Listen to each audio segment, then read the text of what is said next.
these non-cash producing assets, like stuff you bought that now sits in your garage, wealth measures how much money your money is making, and therefore your financial survivability. Wealth is the measure of the cash flow from the asset column compared with the expense column. Let's use an example. Let's say I have a cash flow from my asset column of $1,000 a month, and I have monthly expenses of $2,000. What's my wealth? Let's go back to Buckminster Fuller's definition. Using his definition, how many days forward can I survive? And let's assume a 30-day month. By that definition, I have enough cash flow for half a month. When I have achieved $2,000 a month cash flow from my assets, then I will be wealthy. I now have income generated from assets each month that fully covers my monthly expenses. If I want to increase my expenses, I first must increase my cash flow from assets to maintain this level of wealth. Take notice that it's at this point that I am no longer dependent on my wages. I have focused on and been successful in building an asset column that's made me financially independent. If I quit my job today, I would be able to cover my monthly expenses with the cash flow from my assets. My next goal would be to have the excess cash flow from my assets reinvested into the asset column. The more money that goes into my asset column, the more my asset column grows. The more my assets grow, the more my cash flow grows. And as long as I keep my expenses less than the cash flow from these assets, I will grow richer, with more and more income from sources other than my physical labor. As this reinvestment continues, I am well on my way to being rich. The actual definition of rich is in the eye of the beholder. You can never be too rich. Just remember this simple observation. The rich buy assets, the poor only have expenses. The middle class buys liabilities they think are assets. So how do I start minding my own business? What's the answer? Listen to the founder of McDonald's. Lesson 3. Mind your own business. In 1974, Ray Kroc, the founder of McDonald's, was asked to speak at the MBA class at the University of Texas at Austin.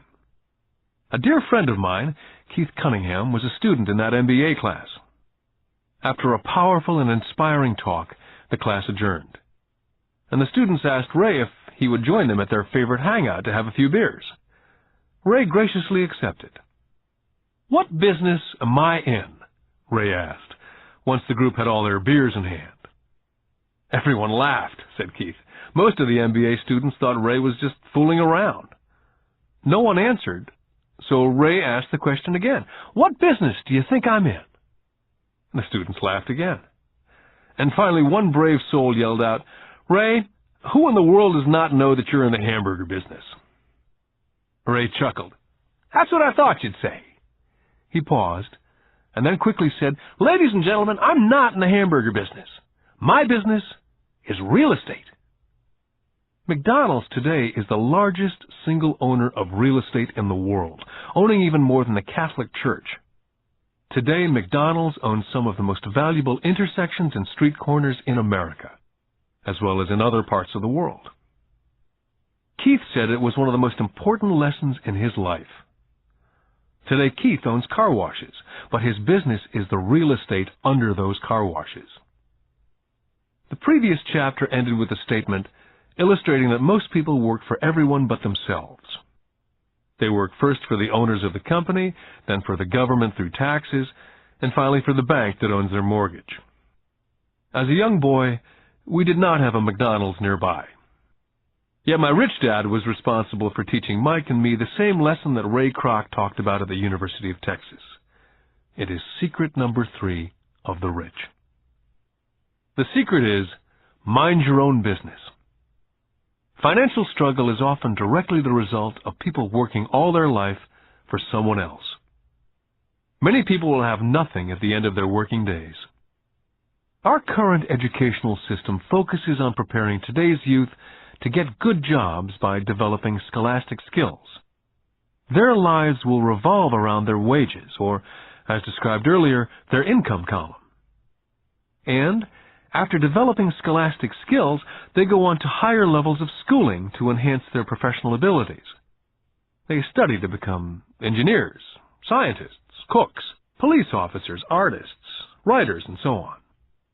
These professional skills allow them to enter the workforce and work for money. There's a big difference between your profession and your business. Often I ask people, "What's your business?" And they will say, "Oh, I'm a banker." Then I ask them if they own the bank. And they usually respond, "No, I work there." In that instance, they've confused their profession with their business. Their profession may be a banker, but they still need their own business. Ray Kroc was clear on the difference between his profession and his business. His profession was always the same. He was a salesman. At one time he sold mixers for milkshakes, and soon thereafter he was selling hamburger franchises. But while his profession was selling hamburger franchises, his business was the accumulation of income-producing real estate.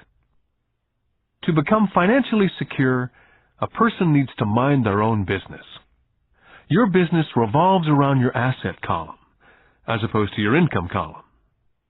As stated earlier, the number one rule is to know the difference between an asset and a liability, and to buy assets. The rich focus on their asset columns, while everyone else focuses on their income statements. That's why we hear so often, "I need a raise. If only I had a promotion. I'm going back to school to get more training so I can get a better job. I'm going to work overtime. Maybe I can get a second job. I'm quitting in 2 weeks. I found a job that pays more." In some circles, these are sensible ideas. Yet if you listen to Ray Kroc, you're still not minding your own business. These ideas all still focus on the income column, and will only help a person become more financially secure if the additional money is used to purchase income-generating assets. The primary reason the majority of the poor and middle class are fiscally conservative, which means I can't afford to take risks, is that they have no financial foundation. They have to cling to their jobs. They have to play it safe. When downsizing became the in thing to do, millions of workers found out that their largest so-called asset, their home, was eating them alive. Their asset, called a house, still cost them money every month. Their car, another asset, was eating them alive. The golf clubs in the garage that cost $1,000 were not worth $1,000 anymore.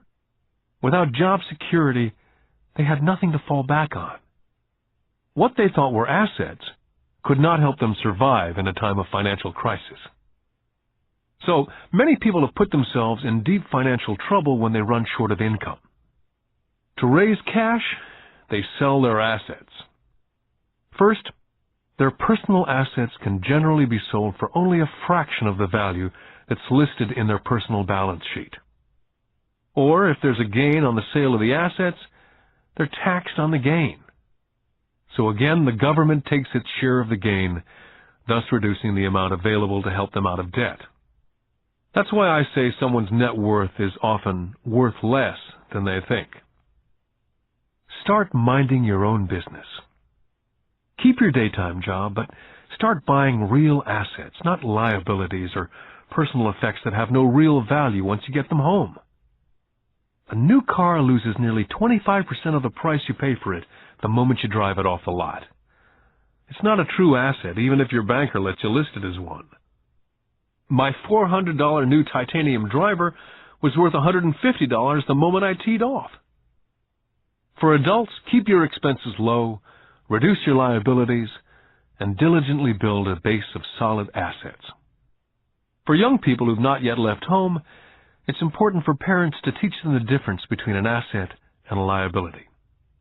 Get them to start building a solid asset column before they leave home, get married, buy a house, have kids, and get stuck in a risky financial position, clinging to a job and buying everything on credit.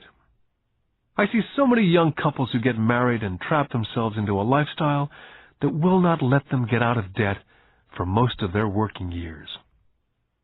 For most people, just as the last child leaves home, the parents realize they've not adequately prepared for retirement, and they begin to scramble to put some money away. Then their own parents become ill, and they find themselves with new responsibilities. So, what kind of assets am I suggesting that you or your children acquire? In my world, real assets fall into several different categories. First, businesses that do not require my presence. I own them, but they're managed or run by other people. If I have to work there, it's not a business. It becomes my job.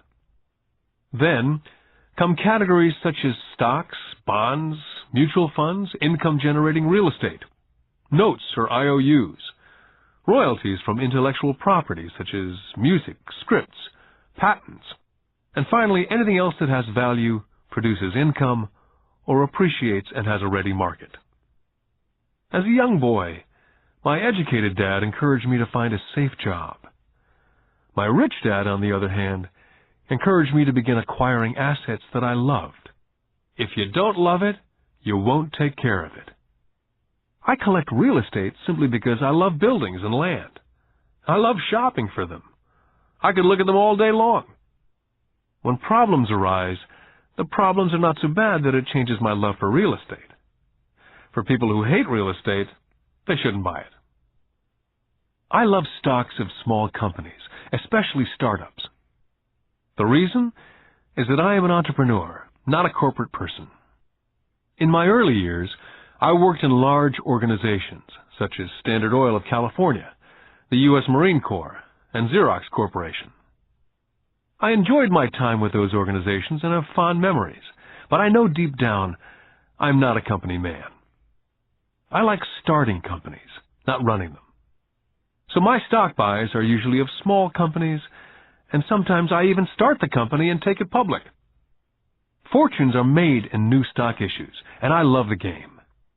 Many people are afraid of small-cap companies and call them risky, and they are. But risk is always diminished if you love what the investment is, understand it, and know the game.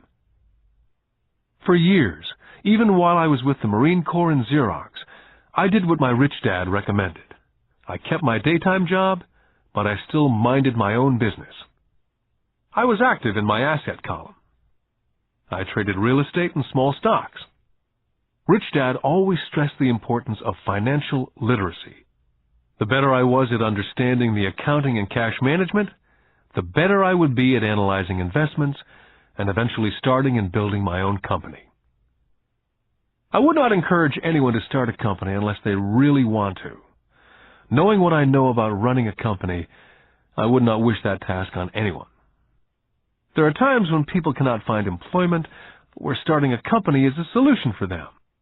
The odds are against success. 9 out of 10 companies fail in 5 years.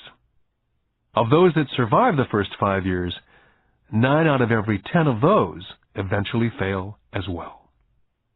So only if you really have the desire to own your own company do I recommend it. Otherwise, keep your daytime job and mind your own business. When I say mind your own business, I mean to build and keep your asset column strong. Once a dollar goes into it, never let it come out. Think of it this way. Once a dollar goes into your asset column, it becomes your employee. The best thing about money is that it works 24 hours a day and can work for generations. Keep your daytime job, be a great hard-working employee, but keep building that asset column. As your cash flow grows, you can buy some luxuries. An important distinction is that rich people buy luxuries last, while the poor and middle class tend to buy luxuries first. The poor and middle class often buy luxury items such as big houses, diamonds, furs, jewelry, or boats because they want to look rich.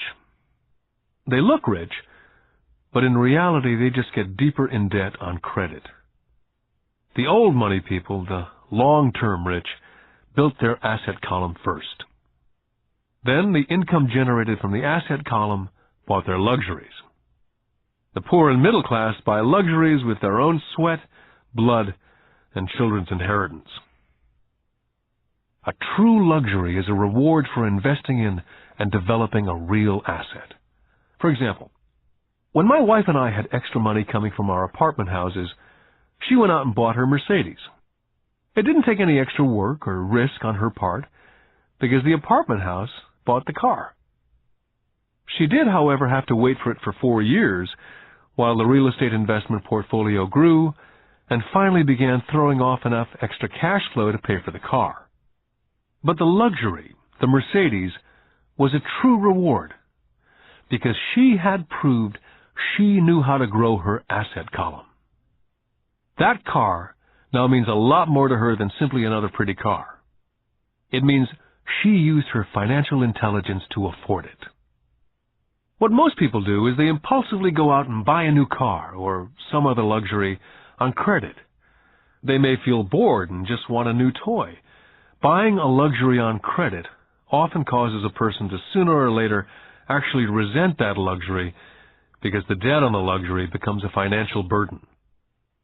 After you've taken the time and invested in and built your own business, you're now ready to add the magic touch, the biggest secret of the rich. The secret that puts the rich way ahead of the pack. The reward at the end of the road for diligently taking the time to mind your own business.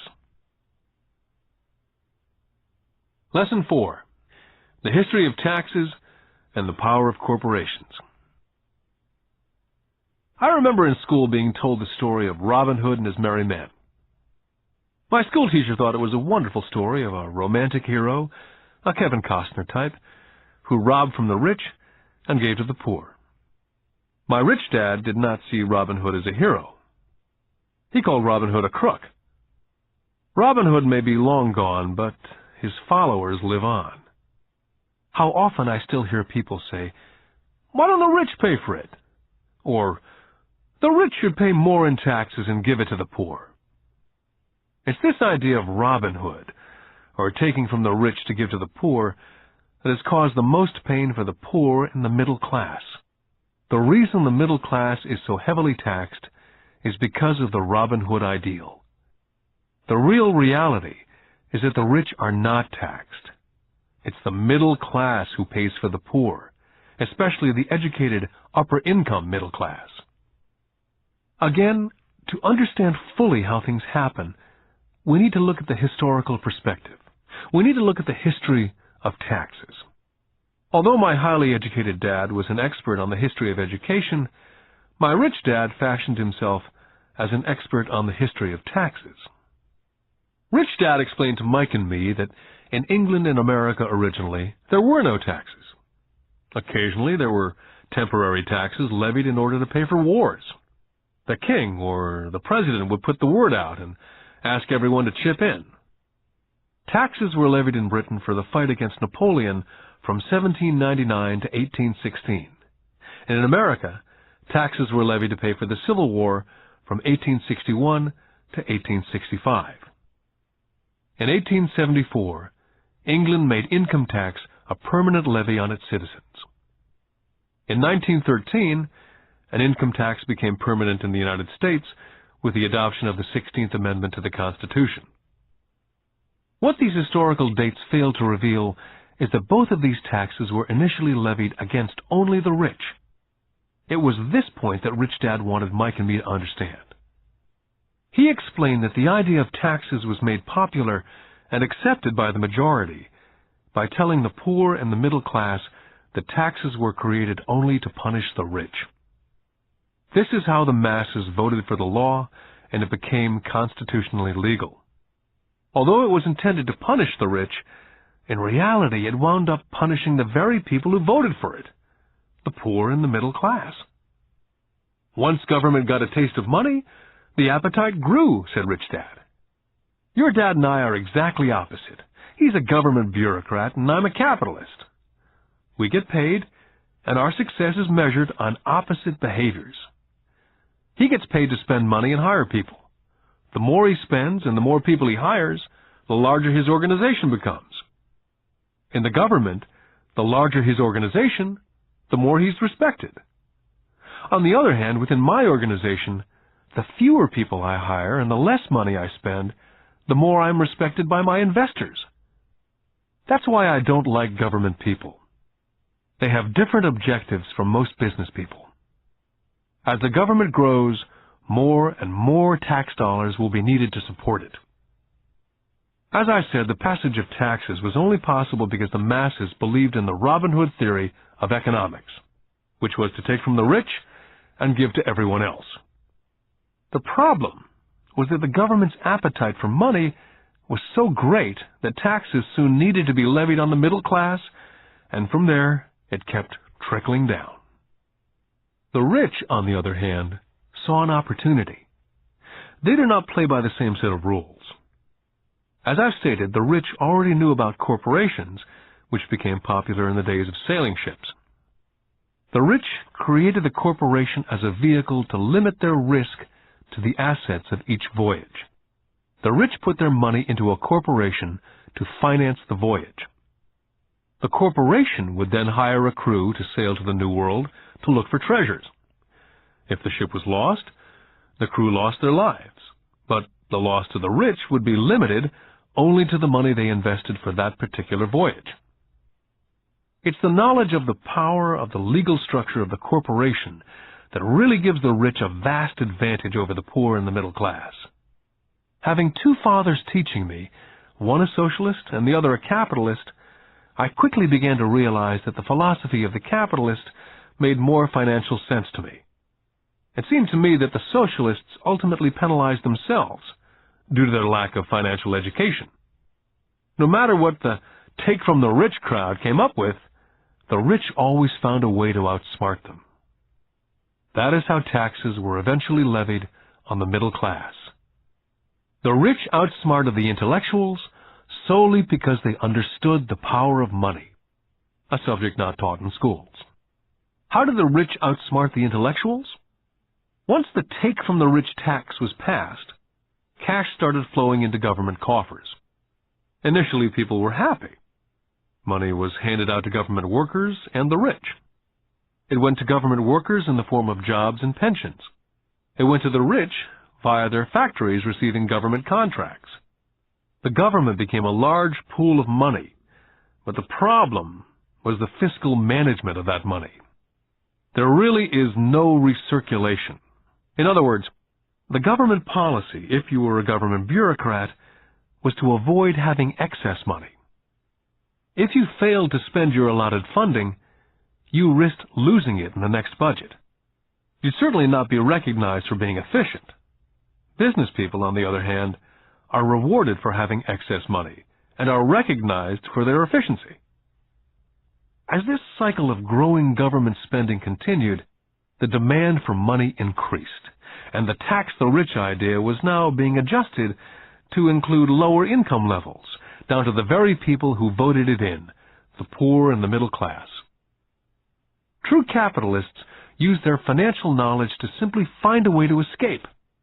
They headed back to the protection of a corporation. A corporation protects the rich.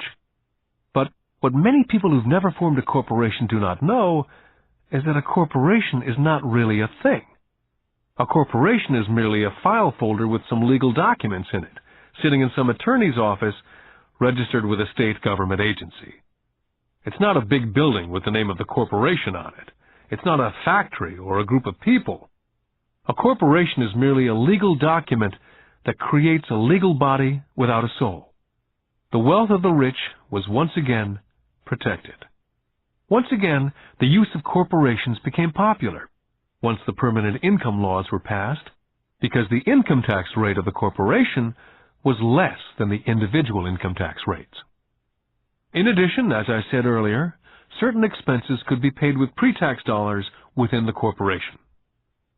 This war between the haves and the have-nots has been going on for hundreds of years. It's the take-from-the-rich crowd versus the rich. The battle is waged whenever and wherever laws are made. The battle will go on forever. The problem is, the people who lose are the uninformed, the ones who get up every day and diligently go to work and pay taxes. If they only understood the way the rich play the game, they could play it too.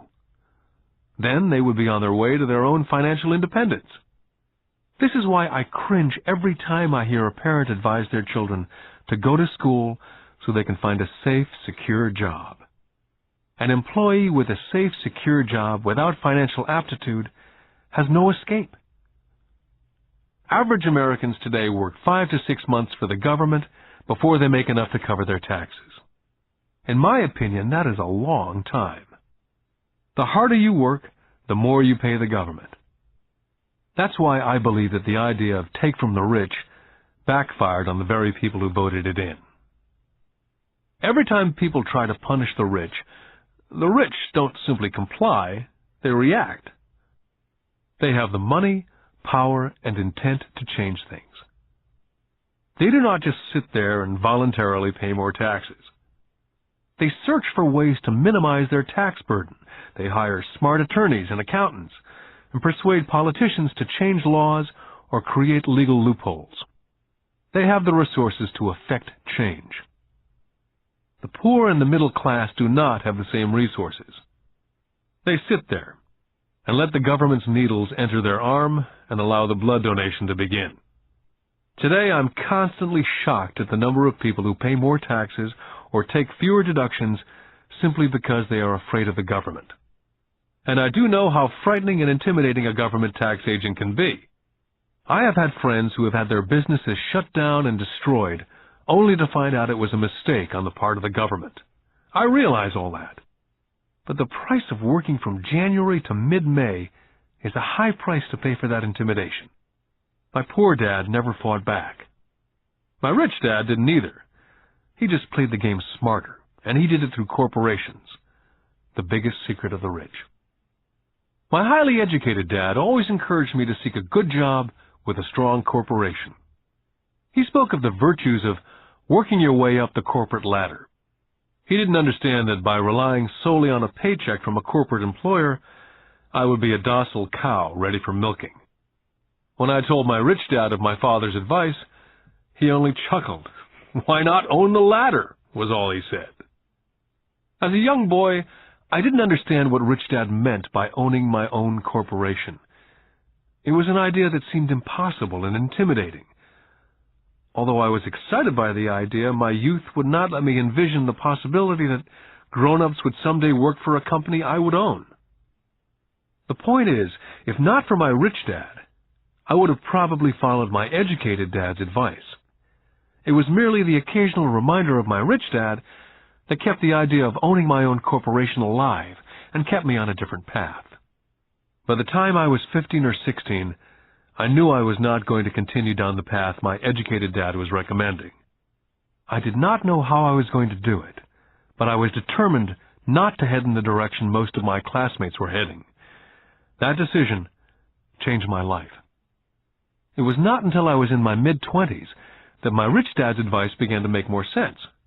I was just out of the Marine Corps and working for Xerox. I was making a lot of money, but every time I looked at my paycheck, I was always disappointed. The deductions were so large, and the more I worked, the greater the deductions. As I became more successful, my bosses talked about promotions and raises. It was flattering, but I could hear my rich dad asking me in my ear, "Who are you working for? Who are you making rich?" In 1974, while still an employee for Xerox, I formed my first corporation and began minding my own business. There were already a few assets in my asset column, but now I was determined to focus on making it bigger. Those paychecks with all the deductions made all the years of my rich dad's advice make total sense. I could see the future if I followed my educated dad's advice. Many employers feel that advising their workers to mind their own business is bad for business. I'm sure it can be for certain individuals, but for me, focusing on my own business, developing assets, made me a better employee. I now had a purpose. I came in early and worked diligently, amassing as much money as possible so I could begin investing in real estate. Hawaii was just set to boom, and there were fortunes to be made. The more I realized we were in the beginning stages of a boom, the more Xerox machines I sold. The more I sold, the more money I made, and of course, the more deductions.